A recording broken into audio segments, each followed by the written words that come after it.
ओम शांति। आज 2 मई 2026 के प्यारे बाप दादा के अनमोल मधुर महावाक्य हैं।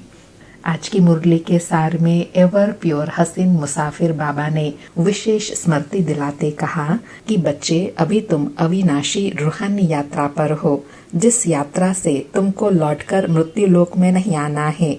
तुम लकी स्टार्स को अभी पता पड़ा है। बाबा कहे, यह पक्का याद करना है, हम आत्माएं पार्ट बजाती हैं। हम आत्मा यह शरीर रूपी कपड़ा छोड़कर नया दूसरा देवी कपड़ा धारण करेंगे। बाबा कहे, यह लक्ष्मी नारायण ने नए कपड़े पहने हैं ना, ऐसे तुम भी जाई नए कपड़े पहनेंगे। अभी बाप ही आकर ऐसा गुणवान बनाते हैं। फिर रूहानी संग में रहने के लिए कहा कि तुम आत्मा हो, शिव बाबा भी आत्मा है। अभी आत्मा का आत्मा के साथ मोह हुआ है। गाते भी है और संग तोड़ तुम संग जोड़ेंगे। बाबा, जैसे आप मोहजित हैं वैसे हम भी मोहजित बनेंगे। और विशेष कहा कि शिव बाबा ही आकर स्वर्ग की स्थापना करते हैं, जिसका नाम शिवालय पड़ता है। सतयुग है चैतन्य शिवालय, और वह शिवालय जिसमें शिव का चित्र है वह तो जड़ हो गया। अभी तुम चैतन्य शिवालय में जाने के लिए पढ़ रहे हो। फिर कहीं भी रहे पुरुषार्थ करने के लिए कहा कि बाप बैठ समझाते हैं। मुरली तो तुम बच्चों को मिलती है, ऐसे नहीं कि यहाँ आने से ही याद की यात्रा अच्छी होंगी, घर में बैठने से याद की यात्रा कम हो जाएंगी। और साथ में यह भी कहा कि बाबा 5 बच्चे आते हैं सन्मुख मिलने के लिए, तो सन्मुख सुनने से सन्मुख मिलने से अच्छा लगता है। बाबा सन्मुख बैठ समझाते हैं, बच्चे तुम मेरे हो। फिर श्रेष्ठ संग में रहने के लिए कहा कि तुम बाहर जाते हो तो हंस और बगुले हो जाते हैं। मधुबन में तुमको संग ही ब्राह्मणों का मिलता है, तो आपस में ज्ञान की चिटचैट करनी है। हम अपनी राजधानी कैसे स्थापन कर रहे हैं। बाबा आया हुआ है, तो 1-2 को यह युक्ति बतानी है बाप को याद करने की। बाबा कहे, भोजन पर भी 1-2 को इशारा देते रहो कि बाप को याद करो। सुनते हैं प्यारे बाप दादा के अनमोल मधुर महावाक्य। आज बाबा कहे, मीठे बच्चे, इस ड्रामा के अंदर विनाश की भारी नोंद है। तुम्हें विनाश के पहले कर्मातीत बनना है। मीठे बच्चे, इस ड्रामा के अंदर विनाश की भारी नोंद है। तुम्हें विनाश के पहले कर्मातीत बनना है। आज मुरली से प्रश्न है, बाप के किन शब्दों की कशिश सन्मुख में बहुत होती है। उत्तर में बाबा कहे, बाप जब कहते हैं तुम मेरे बच्चे हो, तो इन शब्दों की कशिश सन्मुख में बहुत होती है। सन्मुख सुनने से बहुत अच्छा लगता है। मधुबन सब बच्चों को आकर्षित करता है, क्योंकि यहाँ है ईश्वरीय परिवार।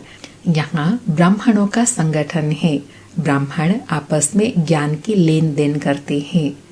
आज मुरली में गीत बजा, हमारे तीर्थ न्यारे हैं, हम इस धरती के तारे हैं। ओम शांति। बच्चे जानते हैं कि हम अविनाशी यात्रा अथवा रूहानी यात्रा पर जा रहे हैं, जिस यात्रा से हम लौटकर मृत्यु लोक में नहीं आएंगे। मनुष्य तो यह बातें जानते ही नहीं कि ऐसी यात्रा भी कोई होती है जहाँ से कभी लौटकर आना न पड़े। तुम लकी स्टार्स को अभी पता पड़ा है, यह पक्का याद करना है। क्या पक्का याद करना है कि हम लकी स्टार्स हैं। हम रूहानी अलौकिक अविनाशी यात्रा पर हैं, जो यात्रा करके फिर वापस हमको यहाँ नहीं लौटना है, हम जाएंगे सतयुग में। बाबा कहे, स्मृति रहे, हम आत्माएं पार्ट बजाती हैं। उस नाटक में ऐसे नहीं कहेंगे कि मुझ आत्मा ने यह वस्त्र पहनकर पार्ट बजाया, अब घर जाना है। वो तो अपने को शरीर ही समझते हैं। यहाँ तुम बच्चों को ज्ञान है। कौन सा ज्ञान है कि हम आत्मा हैं। यह शरीर रूपी कपड़ा छोड़ फिर दूसरा जाकर लेंगे। यह 84 जन्मों के पुराने कपड़े हैं। यह छोड़कर नई दुनिया में फिर नए कपड़े लेंगे। यह लक्ष्मी नारायण ने नए कपड़े पहने हैं, तुम्हारी ही राजधानी के हैं। तुम भी जाई ऐसे नए देवी कपड़े पहनेंगे। यहाँ तो कहते हैं मुझ निर्गुण हारे में कोई गुण नहीं। बाप ही फिर ऐसा गुणवान बनाते हैं। बाप कहते हैं मेरा भी पार्ट है, आकर फिर तुमको वाइसलेस बनाता हूँ। यहाँ यह है जीवन बंध धाम, रावण राज्य है। यह तुम्हारी बुद्धि में है। हम पतित से पावन, फिर पावन से पतित कैसे बनते हैं? तुम बच्चे जानते हो, कलयुग है अंधियारा। रावण राज्य का अब अंत है, राम राज्य की अब आदि होनी है। अभी है संगम, कल्प के संगम युगे बाप को ही आना पड़ता है। दुनिया वाले भी अब यह समझ रहे हैं। क्या समझ रहे हैं? कि अब विनाश का समय है और स्थापना अर्थ भगवान कहाँ गुप्त वेश में है। अब गुप्त वेश में तो तुम आत्माएं भी हो, अर्थात इन आँखों से तो दिखाई नहीं देते हैं। आत्मा अलग है, शरीर अलग है। यह मनुष्य चोला गुप्त है। बाप को भी इसमें ब्रह्मा तन में आना है। तुम्हारे शरीर पर नाम पड़े हैं, उनको शिव बाबा को शरीर है नहीं। तुम भी आत्मा हो, वह शिव बाबा भी आत्मा है।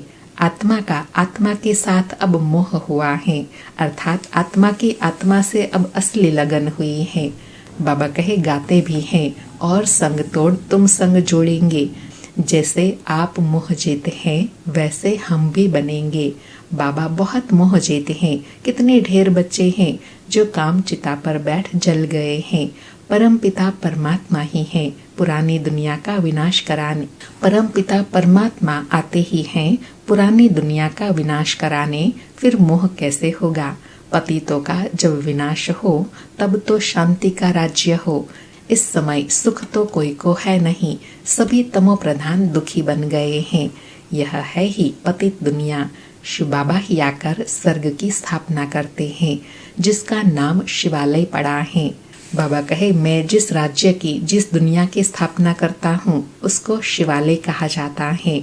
शिव बाबा ने देवताओं की राजधानी स्थापन की, वह है चैतन्य शिवालय। और यह शिवालय जिसमें शिव का चित्र है, वह तो जड़ हो गया। अभी तुम समझ गए हो। क्या समझ गए हैं? कि लक्ष्मी नारायण बरोबर स्वर्ग के मालिक थे, पूज्य थे, अब फिर पूज्य बन रहे हैं। तुमको अभी ज्ञान है। तुम लक्ष्मी नारायण के मंदिर में जाकर उनको माथा नहीं टेकेंगे। तुम तो उनकी राजधानी में चैतन्य में जाते हो। जानते हो हम देवता थे, अब नहीं है। जो पास्ट होकर गए हैं, उनके चित्र बनते हैं। लक्ष्मी नारायण के मंदिर सबसे जास्ती बिरला बनाते हैं, तो उनकी भी सर्विस करनी चाहिए। तुम जो यह लक्ष्मी नारायण के मंदिर बनाते हो, हम आपको इन्हों के 84 जन्मों की कहानी सुनाते हैं। युक्ति से यह सौगात देनी चाहिए। अर्थात बाबा कहे जो लक्ष्मी नारायण के भगत हैं, उनको तुम ऐसे जाकर समझा सकते हो। बाबा कहे माताएं जाकर बोले आप उनके मंदिर तो बनाते हो, परंतु उनकी जीवन कहानी को जानते नहीं हैं। हम जानते हैं और समझा भी सकते हैं। समझाने वाली बड़ी रसीली चाहिए, अर्थात उमंग उत्साह में नशे में रहकर समझाने वाले चाहिए। बाबा भी बैठ समझाते हैं ना। बाबा कहते हैं अच्छा छुट्टी नहीं मिलती है तो घर बैठ याद करो। यह तो जानते हो हम शिव बाबा की संतान हैं, मुरली तो मिल जाती है। ऐसे नहीं कि यहाँ आने से याद की यात्रा अच्छी होंगी, घर बैठने से याद की यात्रा कम हो जाएंगी। बादल अर्थात बच्चे आते हैं रिफ्रेश होने, तुम भी आते हो रिफ्रेश होने। बाबा पास सन्मुख जाए। आत्मा को ज्ञान है, सन्मुख सुनने से अच्छा लगता है। बात तो वही है। देखते हो शिव बाबा कैसे बैठ बच्चों को समझाते हैं। बच्चे तुम मेरे हो, तुमने 84 जन्मों का पार्ट बजाया है। तुम जन्म मरण में आते हो, मैं नहीं आता हूँ। मैं पुनर्जन्म नहीं लेता हूँ, अजन्मा भी नहीं हूँ। बाबा ने आज क्लियर किया कि ना तो मैं पुनर्जन्म लेता हूँ, ना मैं अजन्मा हूँ। अर्थात शिव बाबा आते हैं, लेकिन उनका अवतरण होता है। बाबा कहे आता हूँ, परंतु बूढ़े तन में प्रवेश करता हूँ। तुम आत्मा छोटे बच्चे के शरीर में प्रवेश करती हो। मैं परम धाम से आता हूँ नीचे पार्ट बजाने। मैं विकारी के गर्भ में नहीं आता हूँ। मुझे कहते हो त्वमेव मातश्च पिता त्वमेव, मेरा कोई माँ बाप हो न सके। मैं सिर्फ शरीर का आधार ले पार्ट बजाता हूँ। तुम मुझे बुलाते हो दुख हर कर सुख देने के लिए। अब सन्मुख आया हूँ, आत्माओं से बात कर रहे हैं। बाबा कहे तुमने बुलाया है ना हमारे दुख हर कर सुख दो, तो अब मैं तुम्हारे सन्मुख आया हूँ सुख का रास्ता बताने। बाबा कहे यहाँ मधुबन में तो सब ब्राह्मण ही हैं, तुम बाहर जाते हो तो हंस और बगुले हो जाते हो। यहाँ मधुबन में तुमको संग ही ब्राह्मणों का है, आपस में ज्ञान की चिटचैट ही करेंगे। हम अपनी राजधानी स्थापन कर रहे हैं, बाबा आया हुआ है। एक दो को यह युक्ति बाप को याद करने की बताते रहो। भोजन पर भी एक दो को इशारा देते रहो कि बाप को याद करो, बहुत बड़ा संगठन है ना। बाबा मधुबन में भी पुरुषार्थ करने की विधि बता रहे हैं कि आपस में मिलते हैं तो ज्ञान की लेन देन करो। एक दो को चलते फिरते याद में रहने का इशारा देते रहो। बाबा कहे वहाँ अपने अपने स्थान में व घर में तो विकारी साथ में रहते हैं तो उनकी कशिश होती है। यहाँ तो किसी की कशिश नहीं होती, वॉरियर्स के साथ रहते हैं। तुम्हारा कुटुंब यह है। अर्थात बाबा कहे असली परिवार तुम्हारा ब्राह्मण परिवार है। बुद्धि में यही रहता है, जो कोई भी मिले उनको बाप का परिचय दे कि भगवान को याद करते रहो। दो बाप है ना, लौकिक बाप होते भी भगवान को याद करते हैं ना, वो लौकिक फादर हैं। लौकिक फादर को गॉड फादर नहीं कहेंगे। यह है पारलौकिक बाप, जरूर गॉड फादर से वर्षा मिलता होगा। ऐसे ऐसे ज्ञान की भूं भूं करते रहो। तुम ब्राह्मण हो ना, बाबा कहे तुम ब्राह्मण हो ना तो तुमको ज्ञान की भूं भूं करते रहना है। सन्यासी भी ज्ञान की भूं भूं करते हैं ना। इस दुनिया का सुख कागविष्टा के समान है, कितना दुख है। वह तो है हठ योगी निवृत्ति मार्ग वाले, उनका धर्म ही अलग है। तुम जानते हो सतयुग में हम कितना सुखी पवित्र रहते हैं। भारत पवित्र प्रवृत्ति मार्ग का था, देवी देवताओं का राज्य था। जो पवित्र थे वही पतित बने हैं। पुकारते भी रहते हैं क्या कि हे पतित पावन आओ, और फिर कह देते परमात्मा सर्वव्यापी है। हम जाकर ज्योति ज्योत समाएंगे। पुनर्जन्म को भी नहीं मानते हैं। अनेक मते है ना, दिन प्रतिदिन वृद्धि होती रहती है। यह भी बताया है कि सन्यासियों की वृद्धि कैसे होती है, नांगों की भी वृद्धि होती है। जिसका जो धर्म है उसमें ही रहने से फिर अंत मते सौगति हो जाती है।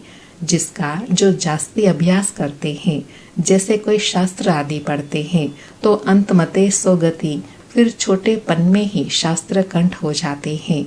अभी बाप कहते हैं मैं फलाना हूँ, यह सब देह अभिमान की बातें छोड़ दो। अपने को अशरीरी आत्मा समझो और बाप को याद करो। इस शरीर को देखते हुए भी नहीं देखो।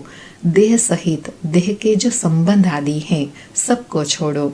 अपने को आत्मा निश्चय करो, परमात्मा को याद करो। इसमें टाइम बहुत लगता है, अर्थात याद की प्रैक्टिस बढ़ाने में टाइम लगता है। माया याद करने नहीं देती है, नहीं तो वानप्रस्थी के लिए बहुत सहज है। बाप खुद कहते हैं अभी तुम छोटे बड़े सबकी वानप्रस्थ अवस्था है। एक तरफ विनाश भी होता रहेगा, दूसरे तरफ जन्म भी लेते रहेंगे। पुनर्जन्म लेना होगा तो आ जाएंगे, बच्चे भी पैदा होंगे, फिर विनाश भी हो जाएगा। बाबा कहे यह अंत की सीन रहेंगी। जिन आत्माओं को आने का बाकी होगा वह आते रहेंगे और साथ में आत्मा जाती भी रहेंगी। नई दुनिया की स्थापना भी होती रहेंगी। बाबा कहे यह तो तुम बच्चे जानते हो, कोई गर्भ में होंगे, कोई कहाँ, सब खत्म हो जाएंगे। सब अपना हिसाब किताब चुकतू कर वापस जाएंगे। हिसाब किताब रहा हुआ होगा तो अच्छी रीति सजा खानी पड़ेगी, फिर वह भी हल्का हो जाएगा। अर्थात विकर्मों के बोझ से हल्के तो हो जाएंगे, लेकिन पद भी फिर कम हो जाएगा। बाबा कहे ऐसे नहीं कि योग में भी रहो और पाप भी करते रहो। कई बच्चे एक तरफ चार्ट भी लिखते रहते हैं और फिर कहते माया ने मुंह काला कर दिया, माया ने हरा दिया, तो कच्चा कहेंगे ना। तो बाप समझाते हैं कि तुम ऐसे समझो कि हम थोड़े दिन यहाँ हैं, फिर चले जाएंगे। इन सब का विनाश हो रहा है। बाप कहते हैं मुझे याद करो तो विकर्म विनाश होंगे। अपना चार्ट देखते रहो। हम कितनों को रास्ता बताते हैं और पुरुषार्थ कराते हैं। तन मन धन से रूहानी सेवा में मददगार बनना पड़े। कहते हैं मन को अमन नहीं कर सकते, आत्मा तो है ही शांत। हम आत्मा अपने परम धाम में जाकर बैठेंगी, कोई दुनिया का संकल्प नहीं आएगा। बाबा कहे विकर्म विनाश हो उसके लिए चार्ट रखना है, तन मन धन से रूहानी सेवा में मददगार भी बनना है और साथ साथ याद की यात्रा में भी रहना है। बाबा कहे ऐसे नहीं कि आंखें बंद कर अनकॉन्शियस होना है, ऐसे बहुत सीखते भी हैं। 10-15 दिन अनकॉन्शियस भी हो जाते हैं, यह अभ्यास करते हैं, फिर इतने समय बाद जाग जाएंगे। जिससे टाइम बॉम्ब्स होते हैं ना, उनका भी टाइम होता है, यह इतने घंटे बाद फटेंगे। तुम बच्चों को पता है हम योग लगा रहे हैं, जब तमो प्रधान किचड़ा निकलेगा हम सतो प्रधान बन जाएंगे, फिर इस शरीर को छोड़ देंगे। बाबा एग्जाम्पल दे रहे हैं कि कई इस प्रकार भी ध्यान लगाते हैं, लेकिन रियल याद में रहना तो शिव बाबा सिखाते हैं। एक तो जागृत अवस्था में रहना है, दूसरा कर्म करते हुए भी बाबा की याद में रहना है। हम अभी योग की यात्रा पर हैं, टाइम मिला हुआ है, फिर यह शरीर छोड़ना ही है, फिर सब खत्म हो जाएंगे।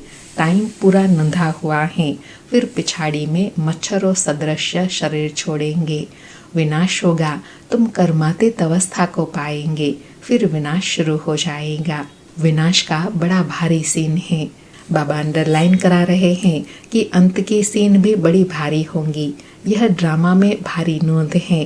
तुम जानते हो हमारी अवस्था एक रस रहेंगी, खुशी में सदैव हर्षित रहेंगे। यह दुनिया तो खलास होनी ही है। जानते हैं कल्प कल्प संगम युग होता है, तब विनाश होता है। सिर्फ बॉम्ब्स नहीं, नेचुरल कैलेमिटीज भी मदद करती हैं। तो बच्चों को यह बुद्धि में रहना चाहिए। क्या रहना चाहिए कि हमको अभी जाना है अपने घर। जितना बाबा को याद करेंगे तो विकर्म विनाश होंगे, ऊंच पद पाएंगे। Charity begins at home. कोशिश करना चाहिए कन्या वह जो पियर घर और ससुर घर का उद्धार करे। तो चैरिटी बिगिंस एट होम हुआ ना, सर्विस में लग जाना चाहिए। बोलो शिव बाबा कहते हैं मुझे याद करो तो वर्षा मिलेगा। सीधी बात है। बाबा कहे सीधी बात है, जितना याद करेंगे उतना वर्षे के अधिकारी बनेंगे। बाबा कहे मुझ अल्फ को याद करोगे तो स्वर्ग का वर्षा तुम्हारा है, विश्व के मालिक तुम बन जाएंगे। अब वर्षा पाना है तो मुझे याद करो। बच्चों का फर्ज है यह पैगाम देना। आगे भी दिया था, बताना है। शिव बाबा सामने खड़ा है। कलयुग के बाद सतयुग आएगा, बाप ही आकर वर्षा देते हैं। रावण नरकवासी बनाते हैं, बाप आकर स्वर्गवासी बनाते हैं। कहानी भारत की है, भारतवासियों को खड़ा करना है, अर्थात सबको बाप का परिचय देना है। पहले शिव के मंदिर में जाकर समझाना है यह बाप नई सृष्टि रचने वाला है। कहते हैं मुझे याद करो तो विकर्म विनाश होंगे। यह निराकार बाप आया हुआ है, ब्रह्मा द्वारा स्वर्ग की स्थापना कर रहे हैं। अब बाप और वर्षे को याद करो। 84 जन्म पूरे हुए, अब हम आपको बताते हैं। अब मानो न मानो तुम्हारी मर्जी। बातें तो बड़ी अच्छी हैं। बाबा ही दुख हरता सुख करता है। थोड़ा ही समझाया यह चला। अर्थात बाबा कहे कुछ न कुछ बाबा का परिचय सबको जरूर देना है। मेहनत तो कुछ है नहीं, सिर्फ मुख से बोलना है। बाप कहते हैं मुझे याद करो, देही अभिमानी बनो। शिव के पुजारियों के पास जाओ, फिर लक्ष्मी नारायण के पुजारियों के पास जाओ, उन्हें उनकी जीवन कहानी सुनाओ।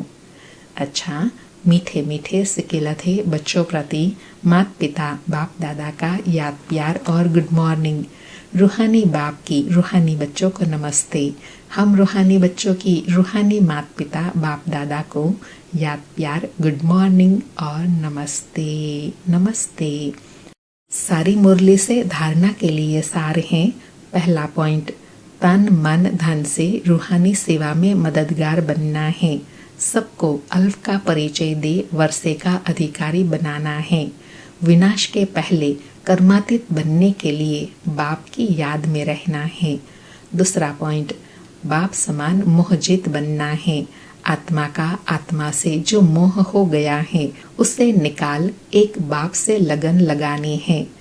आज प्यारे बाबा का वरदान है, सर्वशक्ति सर्वशक्तिमान के साथ की स्मृति द्वारा समस्याओं को दूर भगाने वाले परमात्मा स्नेही भव। सर्वशक्तिमान के साथ की स्मृति द्वारा समस्याओं को दूर भगाने वाले परमात्मा स्नेही भव। स्पष्टीकरण है, जो बच्चे परमात्मा स्नेही हैं, वे स्नेह को सदा साथ रखते हैं, इसलिए कोई भी समस्या सामने नहीं आती। जिनके साथ स्वयं सर्वशक्तिमान बाप हैं, उनके सामने समस्या ठहर नहीं सकती। समस्या पैदा हो और वहां ही खत्म कर दो तो वृद्धि नहीं होंगी। अब समस्याओं का बर्थ कंट्रोल करो। सदा याद रखो कि संपूर्णता को समीप लाना है और समस्याओं को दूर भगाना है। बाबा कहे, जहाँ सर्वशक्तिमान बाप की स्मृति है, वहाँ कोई भी प्रकार की समस्या ठहर नहीं सकती।